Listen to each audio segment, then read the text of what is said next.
Good morning बच्चों। हम नई नई कविताएं, नई नई कहानियाँ लेकर आप लोगों के लिए आते हैं। तो आज एक ऐसी ही कहानी, एक दुष्ट मगरमच्छ की मैं लेकर आप सबके सामने आई हूँ। उम्मीद है ये कहानी आपको पसंद भी आएगी। अब सभी ने मगरमच्छ देखा होगा, अगर रियल में नहीं देखा तो तस्वीरों में देखा होगा। अगर आप कहीं चिड़ियाघर में जाएंगे तो वहाँ भी आपको मगरमच्छ मिलेगा। और आपने वुडपेकर भी देखा होगा, यानी कटफोड़ा। कटफोड़ा जो होता है वो किस तरीके से टक टक टक टक टक टक मारता रहता है पेड़ों में, उसमें से कीड़े निकालता रहता है और खाता रहता है। और आपने शायद कटफोड़े की कहानी भी सुनी होगी, अगर आपको याद आए तो, कि कटफोड़े का कैसे किस तरीके से कटफोड़ा जो है वो इस तरीके से बन गया था। तो खैर चलिए, वो एक अलग बात थी। यहाँ हम कहानी शुरू करते हैं दुष्ट मगरमच्छ की। एक मगरमच्छ था, बहुत ही दुष्ट था।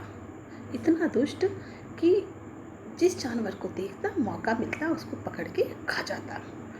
नदी के किनारे रहता था, उसने वहीं अपना निवास बना लिया था कि कोई भी जानवर आएगा जो मेरी पकड़ में आ सके तो मैं उसको खा जाऊँगा। इस तरीके से अपना जीवन चला रहा था वो।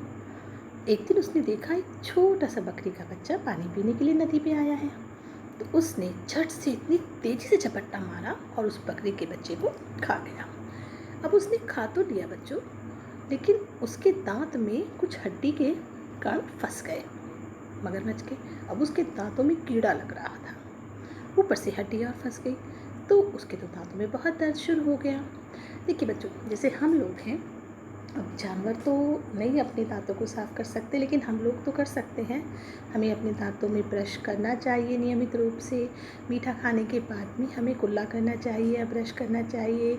और हमें अपने दांतों का पूरा ख्याल रखना चाहिए, उसमें कोई कीड़े ना लगें, किसी भी तरीके की कोई कैविटी ना हो।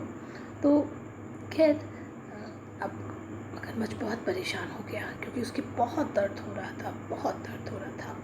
तभी उसने देखा कि कटफोड़वा जो है वो पेड़ के पास बैठा हुआ और टक टक टक इस तरीके से पेड़ में अपनी चोंच मारे जा रहा है, और उसमें से जो कीड़े निकल रहे हैं उनको खा रहा है।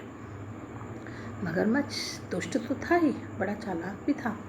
उसने सोचा, अरे वाह, मैं क्यों ना इससे कहूँ कि ये मेरे दांत में से हड्डियाँ निकाल दे, कीड़े निकाल दे। उसने कहा, कटफोड़े भाई, कटफोड़े भाई। अब कटफोड़े ने ऐसे देखा, बोला, क्या है, क्या तुम एक काम कर सकते हो कि क्या? कटफोड़ा बोला, क्या? कि तुम्हें भोजन चाहिए, तुम्हें कीड़े चाहिए?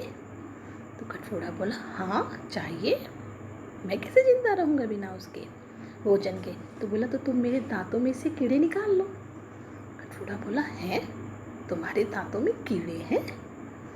तो मगरमच्छ बोला, हाँ, मेरे दांतों में कीड़े हो गए हैं, तुम उसे निकाल लो। तो कटफोड़ा ने कहा, चलो ठीक है। अब मगरमच्छ ने अपना मुंह ऐसे खोला बड़ा। अब गर्मियाँ आ गई, नदी सूखने लगी। अब कोई जानवर वहाँ पानी पीने भी नहीं आता, और मगरमच्छ जो था उसको प्रॉपर खाने को नहीं मिलता। एक बार ऐसा हुआ कि 2-3 दिन तक कोई आया ही नहीं, और मगरमच्छ को तो बहुत भूख लग रही थी। अब मगरमच्छ ने सोचा, मैं क्या करूँ? तभी वहाँ कटफोड़ा आ गया। कटफोड़ा बोला, मगरमच्छ भाई, आपके दांतों को साफ कर दूँ? तो मगरमच्छ के दिमाग में आया, क्यों ना मैं इसे ही खा जाऊँ, बड़ा मोटा तगड़ा सा है, आज का तो काम चलेगा। तो उसने कहा, हाँ हाँ, खा लो मुझे। तो वो जैसे ही कटफोड़ा, थोड़ा बहुत पानी था, और जा कर के उसने जैसे ही उस कटफोड़े को पानी में धोने के लिए करा, कटफोड़ा तो ये जा और वो जा, उड़ के दूर चला गया। मगरमच्छ तो देखता रह गया, अरे ये क्या हुआ? कटफोड़ा बोला, तुमने लालच किया, धोखा दिया तुमने, और लालच का फल और धोखे का फल हमेशा नुकसान देता है।